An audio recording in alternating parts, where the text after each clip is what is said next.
લોકસભા 2024ની ચૂંટણીનું આજે મતદાન થઈ રહ્યું છે ત્યારે જાફરાબાદમાં લોકસભાની ચૂંટણીના મતદાન મથકે એક મહિલાનું મોત નીપજ્યું છે। જાફરાબાદની સાગર પ્રાથમિક શાળાની શિક્ષિકા મતદાન મથક પર ફરજ દરમિયાન ઢળી પડ્યા હતા। ચૂંટણી ફરજ દરમિયાન મહિલા કર્મચારીનું મોત નીપજ્યું છે। કૌશિકાબેન બાબરિયા નામની આ મહિલા જેઓ આ મતદાન મથકમાં ઢળી પડ્યા હતા અને તબીબે તેઓને હાર્ટ એટેકથી મૃત્યુ થયાનું પ્રાથમિક તપાસમાં જાહેર કર્યું છે। અમરેલી એસપી સહિતનો મોટો કાફલો ઘટના સ્થળ પર દોડી ગયો હતો।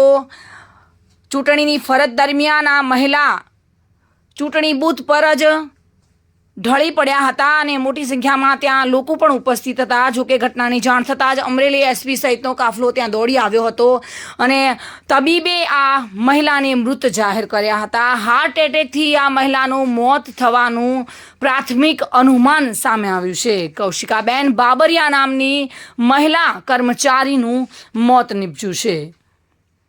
કાળઝાળ ગરમી વચ્ચે ગરમીના કારણે હાર્ટ એટેક આવવાનો મામલો સામે આવ્યો છે અને એસપી સહિતનો કાફલો પણ ઘટના સ્થળ પર દોડી આવ્યો હતો। જોકે પોલીસ પણ ઘટના સ્થળ પર દોડી આવી હતી અને હાજર પોલીસ કર્મચારીઓએ પણ આ મહિલાને ચૂંટણી ફરજ દરમિયાન મોત નિપજતા જોઈ હતી। પોલીસે ઘટના સ્થળ પર પહોંચી વધુ તપાસ હાથ ધરી છે। અમરેલીથી મહેર ખેર સાથે bureau report, today Gujarati news.